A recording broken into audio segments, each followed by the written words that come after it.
समय में शंख में जल भर करके रख देते हैं, और शंख में जब जल भर करके रखते हैं, आरती के बाद में जल को घुमा करके भ्रामीकरण किया जाता है भगवान के ऊपर, और भ्रामीकरण करने के बाद में जो जल शंख में बच जाता है वह भी घुमा करके जिसके ऊपर फेंक दिया जाता है, उसके भी जन्म जन्मांतर के पाप ताप का शमन हो जाता है, विनाश हो जाता है। इतना पवित्र माना जाता है।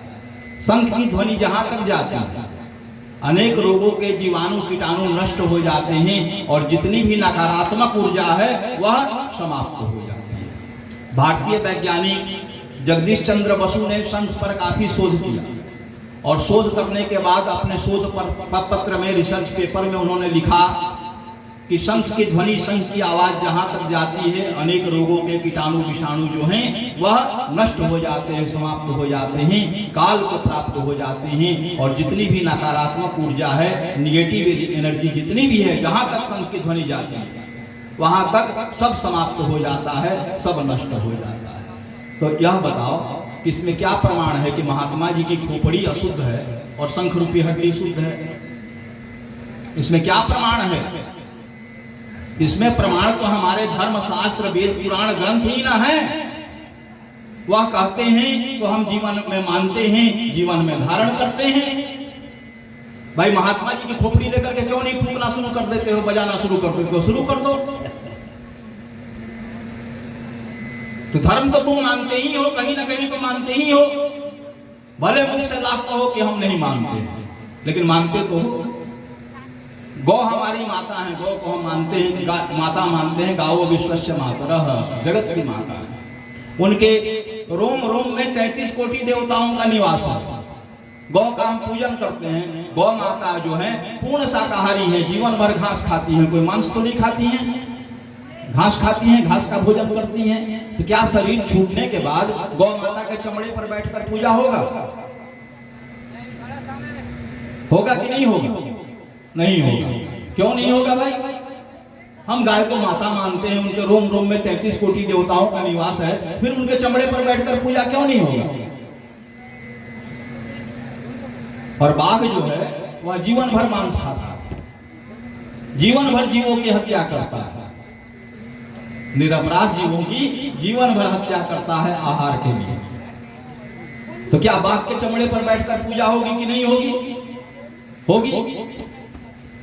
गाय के चमड़े पर नहीं होगी और बाघ के चमड़े पर होगी, हिरण के चमड़े पर होगी, लेकिन गाय के चमड़े पर नहीं होगी। इसमें क्या प्रमाण है कि गाय का चमड़ा अशुद्ध है और बाघ का चमड़ा अशुद्ध है, हिरण का चमड़ा अशुद्ध है? इसमें क्या प्रमाण है? इसमें हमारे धर्मशास्त्र वेद पुराण ग्रंथ ही प्रमाण हैं। जैसा वह कहते हैं वैसा हमें चलना चाहिए। धर्म को जीवन में सदैव धारण करना चाहिए। धर्म से ही भगवत प्राप्ति होती है। चाहे किसी भी मार्ग को पकड़ो, ज्ञान मार्ग पकड़ो, कर्म मार्ग पकड़ो, भक्ति मार्ग पकड़ो, लेकिन धर्म युक्त तो होना ही पड़ेगा। धर्म से सुसज्जित तो होना ही पड़ेगा।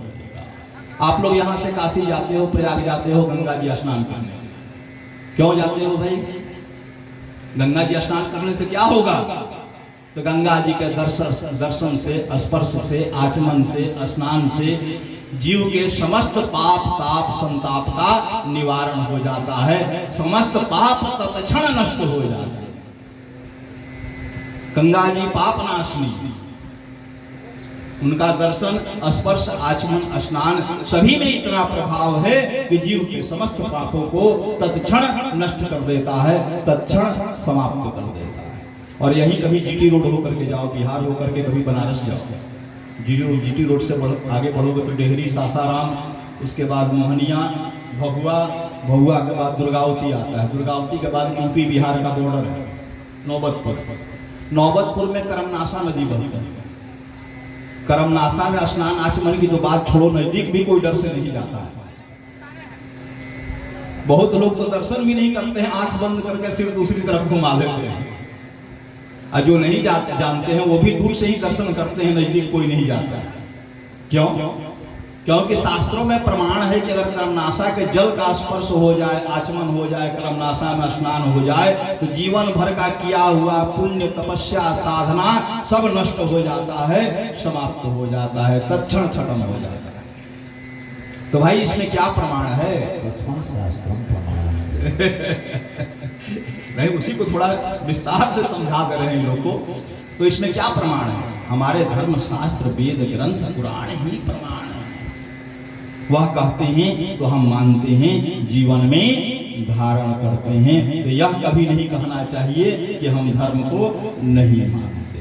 धर्म को माने बिना एक पग चलना कठिन है, एक दिन का जीवन निकालना कठिन है। और एक बात जान लो, यह मनुष्य का शरीर बड़ा दुर्लभ है। आज का आशीर्वचन है, कोई प्रवचन नहीं है। तो यह मनुष्य का शरीर बड़ा दुर्लभ है।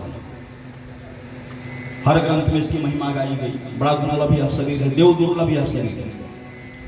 पुण्य कर्मों से, सकाम कर्मों से देवादि लोगों की प्राप्ति हो सकती है, देव शरीर आदि की प्राप्ति हो सकती है, लेकिन भगवत प्राप्ति नहीं होगी। जिस दिन पुण्य नष्ट होगा, क्षीणे पुण्य मृत्यु लोके विशंति, फिर इस धरा पर माता के गर्भ में आना होगा और फिर जन्म लेना होगा।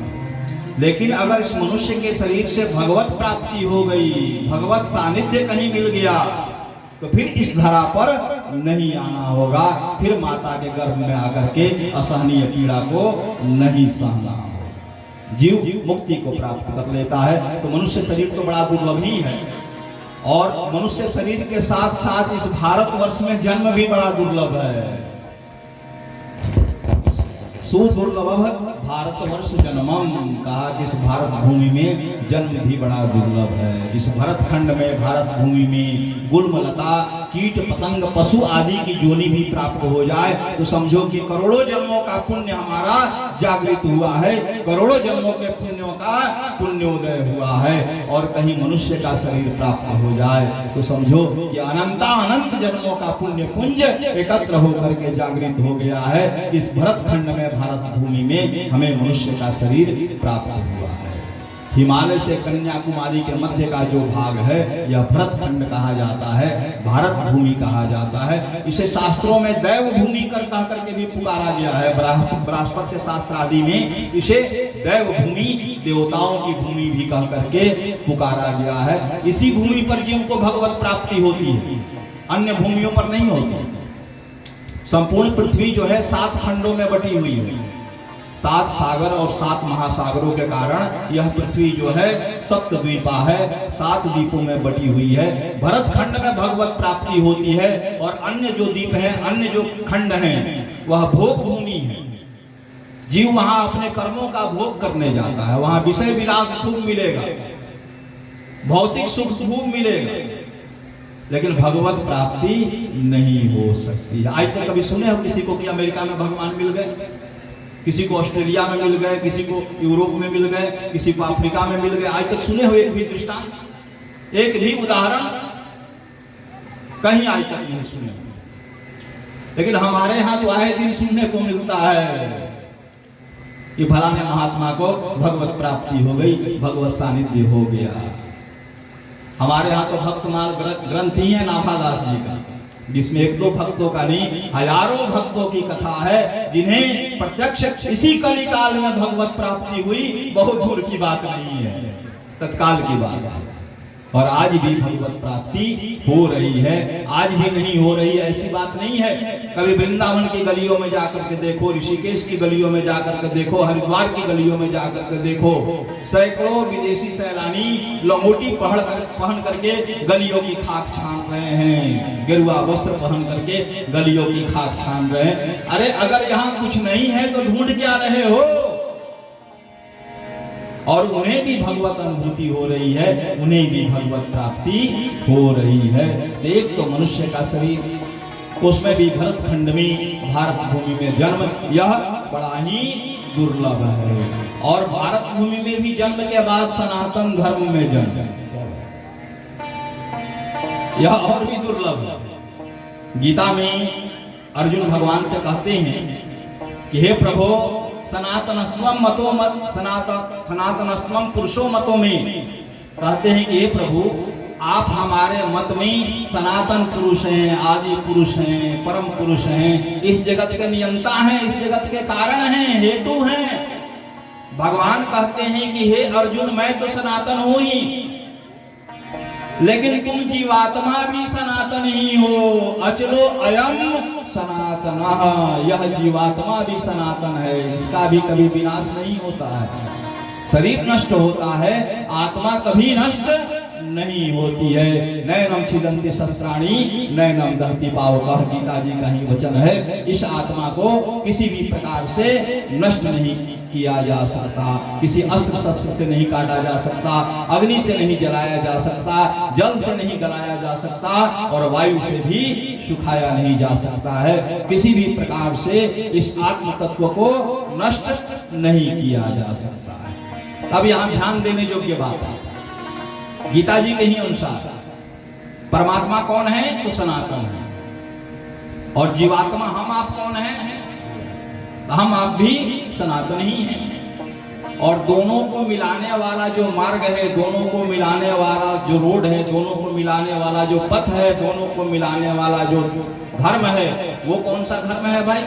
मान लो कवर्धा बेमेतरा को जो रोड जोड़ता है, तो आप क्या कहते हो? कवर्धा बेमेतरा रोड, बेमेतरा दुर्ग रोड, बेमेतरा रायपुर रोड। दो नगरों को जो मार्ग जोड़ रहा है, उन दोनों नगरों के नाम पर उस मार्ग को भी आप जानते हो। तो यहाँ परमात्मा भी सनातन और जीवात्मा भी सनातन, और दोनों को मिलाने वाला जो मार्ग है, जो पथ है, जो रोड है, जो धर्म है, वह सनातन धर्म है। सनातन धर्म के अतिरिक्त किसी धर्म में इतनी क्षमता नहीं कि वह जीवात्मा और परमात्मा का मिलन करा दे। परमात्मा की तो प्राप्ति तभी होगी जब तुम सनातन धर्म की शरण में आओगे, सनातन परमात्मा की शरण में आओगे, अपने सनातन स्वरूप को समझोगे, तभी तुम्हें भगवत प्राप्ति हो सकती है। ऐसे होने वाली नहीं है। और एक बात जान लो, हम सनातन धर्मी सभी के कल्याण की कामना करते हैं। हमारे यहाँ यज्ञ अनुष्ठान जो भी होता है, ऐसा नहीं कि स्व कल्याण के लिए कामना होती है, हमारे यहाँ विश्व कल्याण की कामना होती है। मनुष्य मात्र भी नहीं, मनुष्य में जाति की तो बात छोड़ो, मनुष्य मात्र भी नहीं, कुकर सुकर दानव मानव कीट पतंग सबके कल्याण की कामना जो है सनातन धर्म करता है। हम सबका सम्मान करते हैं, सबका आदर करते हैं, हम किसी से द्वेष नहीं करते हैं, किसी से हम द्वेष हिंसा आदि नहीं करते हैं। सर्वजन हिताय सर्वजन सुखाय की भावना में हम विश्वास करते हैं। सभी का हित हो, सभी सुखी रहें, सभी आनंद में रहे, यही सनातन धर्म की विशेषता है। और हम तो सबका सम्मान करते हैं, सबका पूजन करते हैं। हम तो वृक्षों का भी पूजन करते हैं, पीपल के वृक्ष का पूजन करते हैं, बरगद के वृक्ष का पूजन करते हैं, आंवला के वृक्ष का पूजन करते हैं, तुलसी के वृक्ष का पूजन करते हैं, सम्मी के वृक्ष का पूजन करते हैं, केले के वृक्ष का पूजन करते हैं, पंचपल्लवों के रूप में आम आदि पलाश आदि इन सब के भी पूजन करते हैं, उपयोग करते हैं। हम तो प्रकृति पूजक हैं। अरे हम तो पर्वतों का भी पूजन करते हैं। ये हिमालय है, आपने अभी भागवत जी में गोवर्धन जी का यही पूजन किया। ये बिंदगिरी पर्वत है, ये मंदराचल है, ये नर नारायण पर्वत है। हम उनमें भी देवत्व का दर्शन करते हैं। हम तो नदियों को भी माता मानते हैं, हम तो नदियों को भी माता मानते हैं। यह गंगा माँ है, यह जमुना माँ है, यह नर्मदा मैया है, यह सरजू महारानी है। हम तो उनमें भी मातृत्व का दर्शन करते हैं, देवत्व का दर्शन करते हैं। हम तो पशुओं का भी पूजन करते हैं भाई। हाथी को गणेश जी के रूप में, इंद्र देवता के वाहन के रूप में, मूषक को गणेश जी के वाहन के रूप में, सिंह को दुर्गा जी के वाहन के रूप में, वृषभ को शिव जी के वाहन के रूप में, गौ को माता के रूप में। अरे यहाँ तक कि हम तो गधे का भी पूजन करते हैं शीतला माता के वाहन के रूप में। करते हैं कि नहीं करते हैं? शीतला माता का वाहन जो है गदर्भ है, तो हम गदर्भ का भी पूजन जो है शीतला माता का जब पूजन करते हैं तो गधे का भी पूजन किया जाता है। और कहा जाता है कि जहाँ शीतला का प्रकोप हो जाए, जिस घर में शीतला का प्रकोप हो जाए, वहाँ शुद्धता पवित्रता रखनी चाहिए। घर की साफ सफाई जितना रख सको उतना करो। नीम के पत्ते इसमें बड़े उपयोगी होते हैं। रोगी के आसपास सिरहाने नीम के पत्ते आदि रखे जाएं। जल भर करके रखना चाहिए, जल भर करके रखने से भी यह रोग बहुत जल्दी शांत होता है। और जल को सुबह शाम बाहर घर से निकाल देना चाहिए और घर से दूर ले जाकर के फेंकना चाहिए। उसमें उस रोग के कीटाणु समाहित हो जाते हैं और धीरे धीरे रोग नष्ट होने लगता है। और शीतला का प्रकोप बहुत ज्यादा हो तो जहाँ गदहा निवास करता हो, जहाँ गदहा रहता हो, उस स्थान की मिट्टी ला करके अगर शरीर में लगाओ तो शीतला में तुरंत विश्राम मिलता है, तुरंत आराम मिलता है। तो हम तो सभी का सम्मान करते हैं, सबका पूजन करते हैं, सबका आदर करते हैं, सबके हित की कामना जो है वह सनातन धर्म करता है। अरे हम तो नाग पंचमी के दिन सर्प को भी दूध पिलाते हैं। ऐसी कोई संस्कृति विश्व में है, ऐसा कोई धर्म विश्व में है जो सर्प को भी दूध पिलाता हो, जो काल का भी पोषण करता हो? सनातन संस्कृति के अतिरिक्त विश्व में ऐसी कोई संस्कृति नहीं है जो काल का भी सम्मान करता हो। सर्प क्या है? काल का रूप है। कहा कि जो काल का भी सम्मान करता हो, काल का भी पोषण करता हो, वह सनातन धर्म है। और हमारे सनातन